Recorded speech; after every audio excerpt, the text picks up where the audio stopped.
Hi, it's Brenda. So I thought I would do a little bit different video. It's actually kind of the same, obviously. Hi, what you doing? Got your belly. Kind of the same video, but slightly different. But not really different. And she's still going to be right in front of my face, aren't you? Purring away.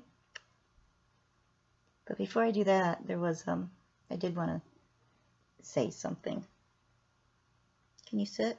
Sit right down. Welcome to my channel, My New Me, where you get to watch as I try to make sense out of the chaos that has become my life and my home.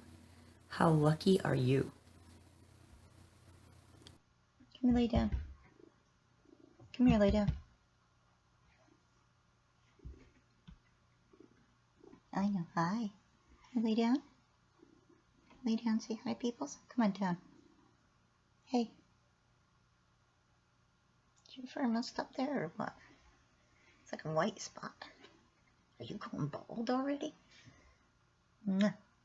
Can you lay down? Yeah, exactly the same. Lay down.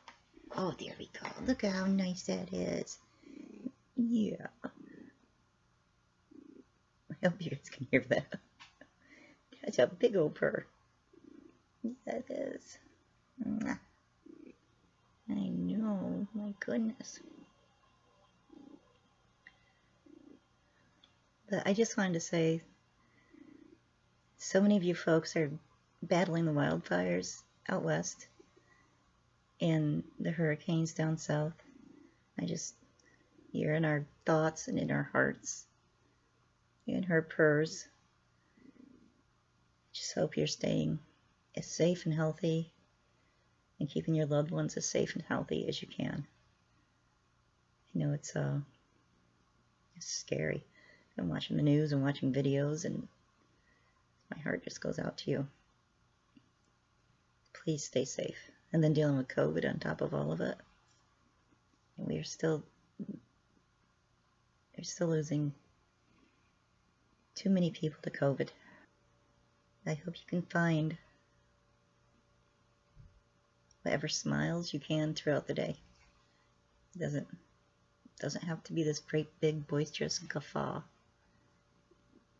You know, even just a small smile, a little chuckle, or even just a kitty cuddle. Aw. Yeah. Hi. See, I get distracted. I get very easily distracted, don't I, little girl? Yes, I do.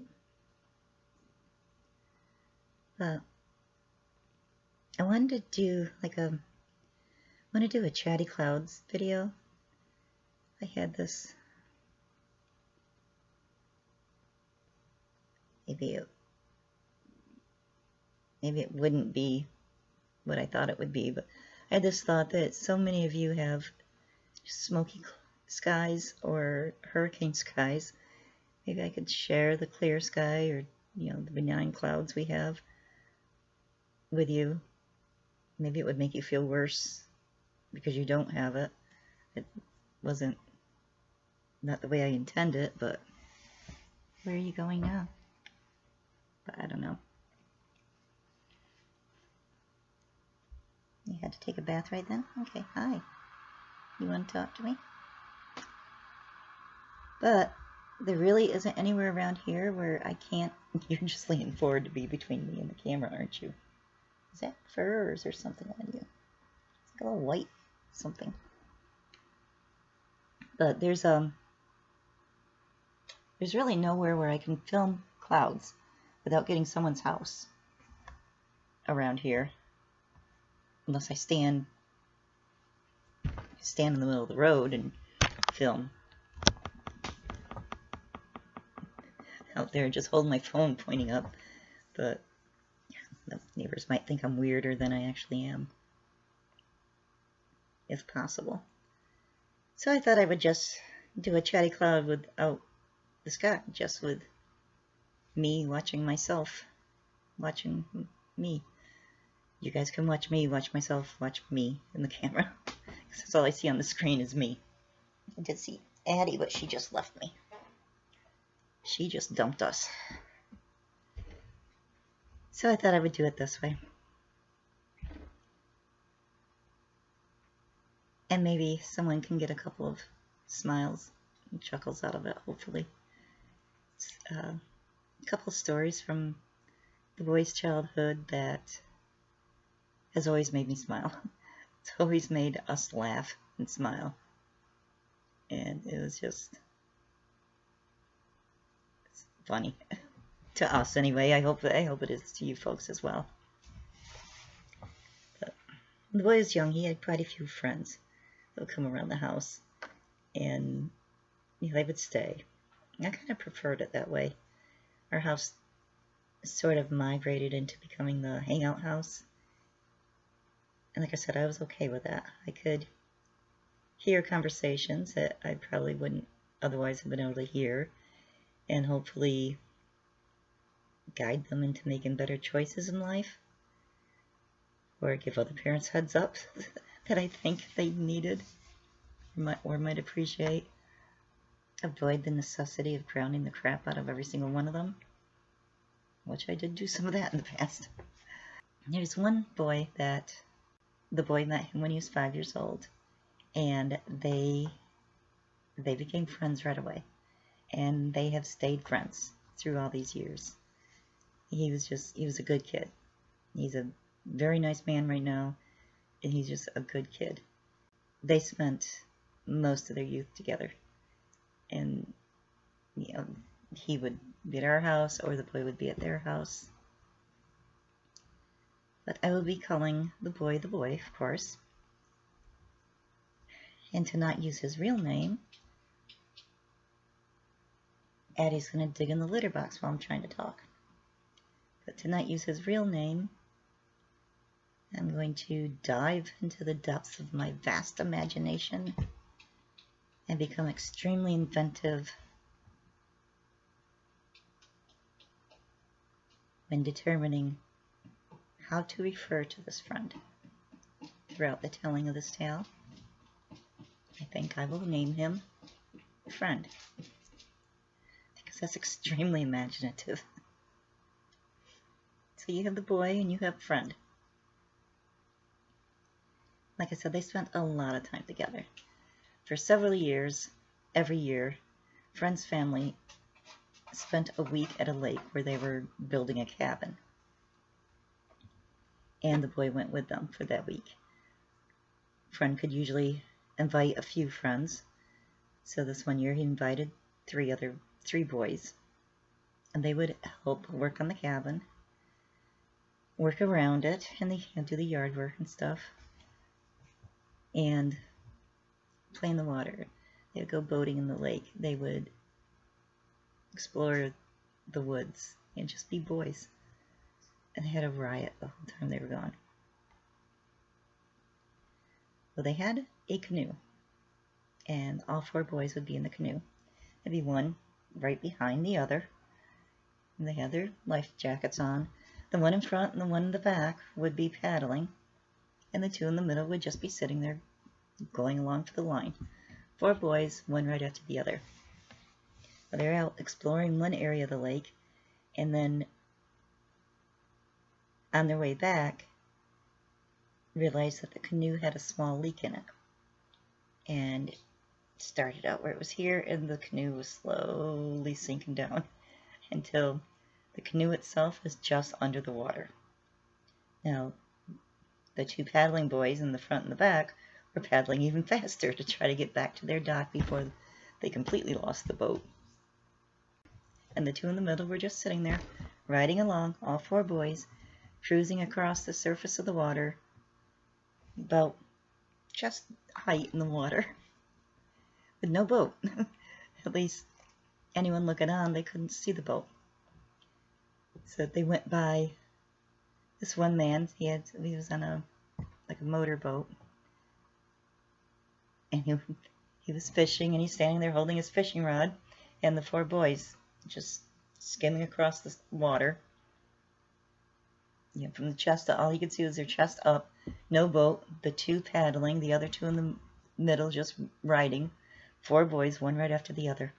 One of the boys in the middle reached his hand up way high to the guy, and I guess the guy just went like this and is watching the boys go by with no boat. They came upon this party boat with a bunch of young adults.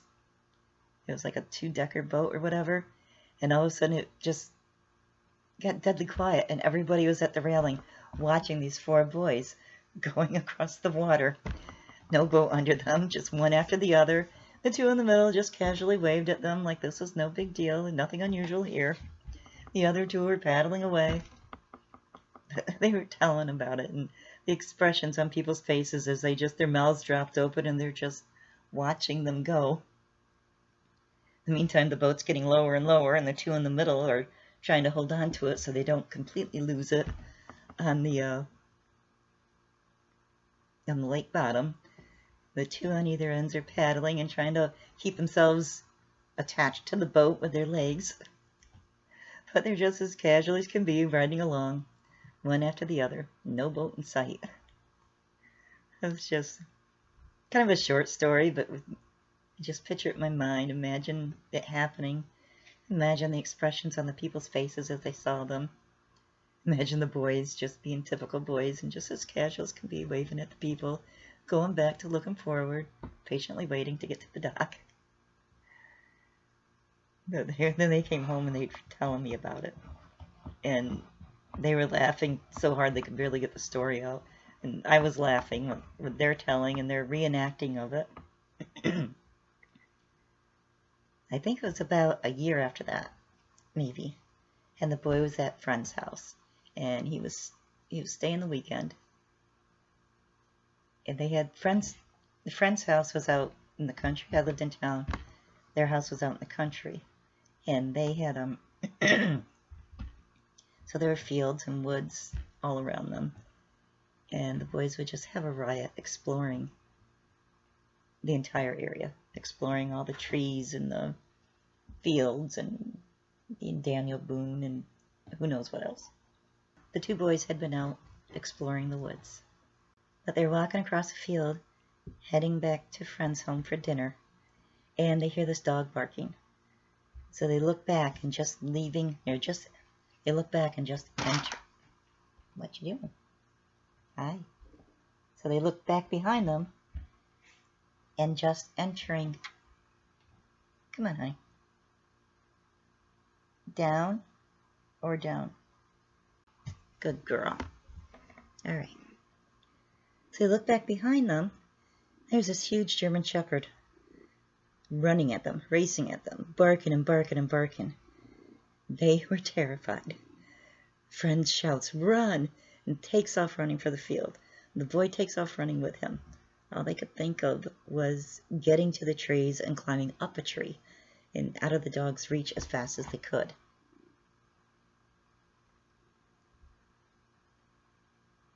That helps. Thank you. You're welcome. Did you tell me I'm welcome? So they're running and running, and suddenly the boy trips, falls flat on his face. Friend had just reached the edge of the woods and heard it and turned and looked. Didn't know what to do. It was like the dog was still coming. At this point, he could see that the dog, this giant, vicious, snarling creature, was only a leap from the boy, from ripping into the boy.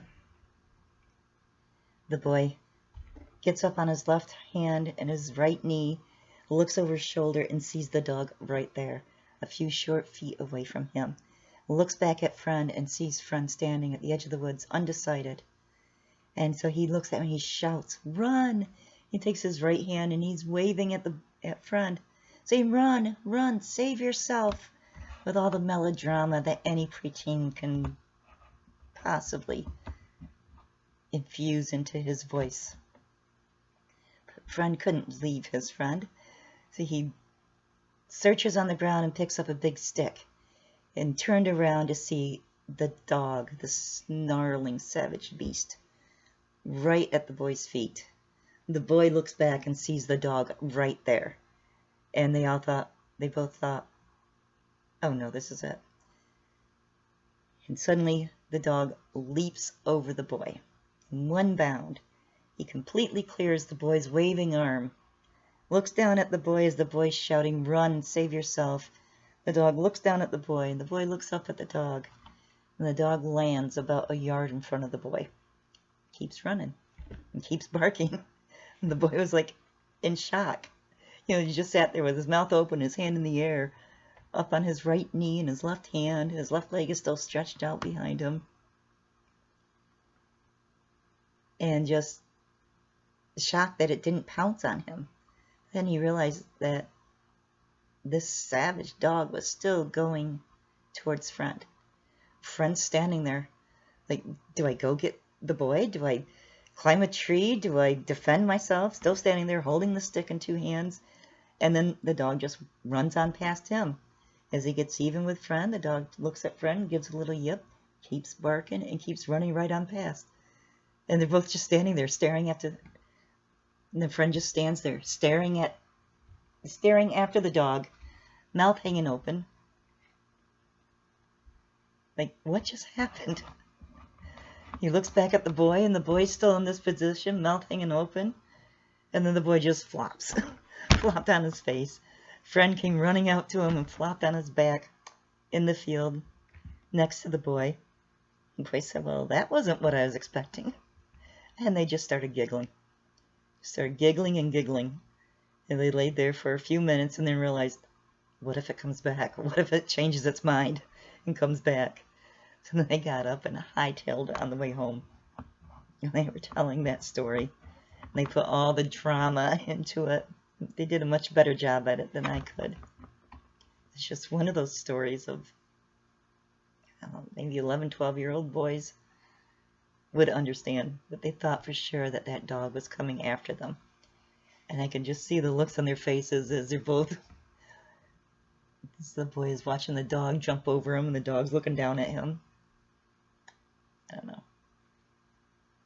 Just two little occurrences that happened in their lives. They shared the stories with me when they got home. That were just, we still, to this day, will bring them up. One of us will bring it up, start talking about it. And it's just one of those things that you can't help but chuckle about. But it was, I don't know, it's just funny. And I hope it was able to, I hope maybe that some of you folks would be able to maybe get a, if not a laugh, a smile, just a small moment of pleasantries, pleasantness.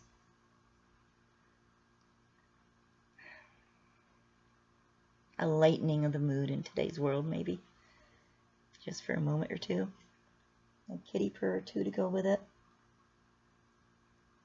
Addie's saying that's why kitties are better. Huh. But I hope it did bring you a smile or two. And maybe lighten our hearts for a minute. In today's crazy world. Please stay safe. I am working on more videos. I'm very slow. My health. Hi.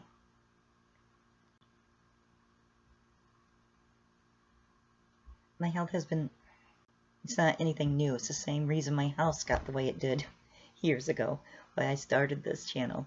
And I've just had some flare-ups where my ability to function physically or mentally, it just gets like that. I've started many things. I think I'm having some like major ADD too, because I've started many things and just haven't finished them. But I think tomorrow I can finish the one, and then I can at least get that mess cleared off my table, because it will be all done. I'm just unmotivated. I have been in this apartment, other than our yard, for 9 months now. Nobody's come here but the boy. Because I know I won't survive COVID if I get it. So we are taking every precaution we can. yourself safe, keep those you love safe, and find smiles in the simplest little things that you can. They don't have to be huge, explosive, all-encompassing bouts of happiness to still work and to still bring you some joy and to still lessen the weight of all the bad things. They can be some tiny little smiles. Just a little chuckle. A kitty falling asleep while she's sitting up and you're petting her. I know it's past my nap time. Just a little smirk is enough. I hope we brought you a smile or two. And please know we're thinking about you folks that are facing these hurricanes. It's like one after another after another. Facing the wildfires. Please take care of yourselves and those you love. And please know that even though it may not feel like it, I'm sure you don't think it now, but you're strong enough to handle this. You have the strength. You do have the strength to handle it. And we're thinking about you. I just hope everyone's okay. But a couple stories from the boys' past. I hope you enjoyed them. I hope they brought you a smile. And I'm trying to make myself work. I'm doing really bad at it, but I'm making myself work. I just need to focus on one thing, and that I'm struggling with. Again, thank you for listening and watching me watch myself as I talk. Thanks for watching. Take care and toodles.